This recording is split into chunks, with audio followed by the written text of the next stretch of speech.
Hi guys, ಎಲ್ಲರಿಗೂ ನಮಸ್ಕಾರ. SP ಕುಕಿಂಗ್ಗೆ ಸ್ವಾಗತ. ಇವತ್ತಿನ ರೆಸಿಪಿ ಏನಂತ ಹೇಳಿದರೆ ಆಲೂಗಡ್ಡೆ ಪಲ್ಯ ಮಾಡುವುದು ಹೇಗೆ. 10 ನಿಮಿಷದಲ್ಲಿ ರುಚಿಕರವಾದ ಪಲ್ಯ.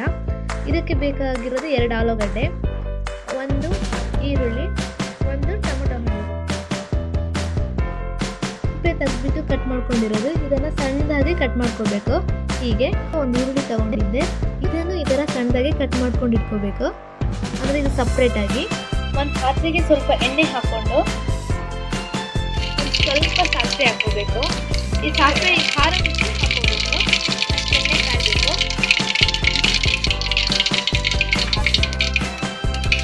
ಆಮೇಲೆ ಸ್ವಲ್ಪ ಬೆಳ್ಳುಳ್ಳಿ,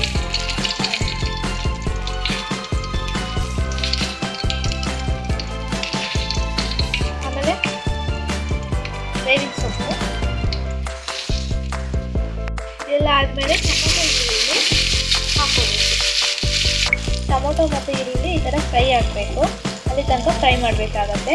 ನಂತರ ಕಟ್ ಮಾಡಿ ಇಟ್ಕೊಂಡಿರೋ ಆಲೂಗಡ್ಡೆನ ಹಾಕೊಂಡಿದ್ದೀನಿ. ಇದನ್ನು ಒಂದು 5 ನಿಮಿಷ ಮೀಡಿಯಂ ಫ್ಲೇಮ್ ಇಟ್ಕೊಂಡು ಈ ಥರ ಫ್ರೈ ಮಾಡ್ಕೋಬೇಕಾಗತ್ತೆ. 5 ನಿಮಿಷ ಫ್ರೈ ಆದಮೇಲೆ ಒಂದು ಲೋಟದಷ್ಟು ನೀರನ್ನು ಹಾಕೊಳ್ತಾ ಇದ್ದೀನಿ. ಯಾಕಂತ ಹೇಳಿದರೆ ಇದು ಬೇಯೋದಕ್ಕೋಸ್ಕರ ನೀರನ್ನು ಹಾಕೊಳ್ತಾ ಇದ್ದೀನಿ. ರುಚಿಗೆ ತಕ್ಕಷ್ಟು ಉಪ್ಪನ್ನು ಹಾಕೊಂಡಿದ್ದೀನಿ. ಸ್ವಲ್ಪ ಧನಿಯಾ ಪೌಡರು, ಸ್ವಲ್ಪ ಅಚ್ಕಾರದ ಪುಡಿ. ನಿಮಗೆ ಖಾರ ಎಷ್ಟು ಬೇಕೋ ಅಷ್ಟು ಹಾಕ್ಕೊಳ್ಳಿ. ನನಗೆ ಖಾರ ಇಷ್ಟು ಸಾಕೋದಕ್ಕೆ ನಾನು ಸ್ವಲ್ಪ ಹಾಕ್ಕೊಂಡಿದ್ದೀನಿ.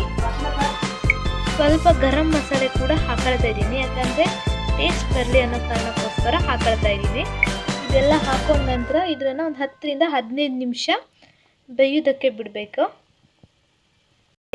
ರಿಸಲ್ಟ್ ಯಾವ ಥರ ಇದೆ, 10 ನಿಮಿಷಗಳ ಬೇಯ್ದಾದ್ಮೇಲೆ ಈ ಥರ ರಿಸಲ್ಟ್ ಸಿಕ್ಕಿದೆ. ಸ್ಮೆಲ್ ಅಂತೂ ಸಖತ್ತಾಗಿದೆ. ನೀವು ಮನೆಯಲ್ಲಿ ಟ್ರೈ ಮಾಡಿ ಒಂದು ಸಲ. ಹೇಗಿದೆ ಅಂತ ಕಮೆಂಟ್ ಮಾಡಿ. ಪ್ಲೀಸ್ ಸಬ್ಸ್ಕ್ರೈಬ್ ಮಾಡಿ, ಲೈಕ್ ಮಾಡಿ ಗಾಯ್ಸ್.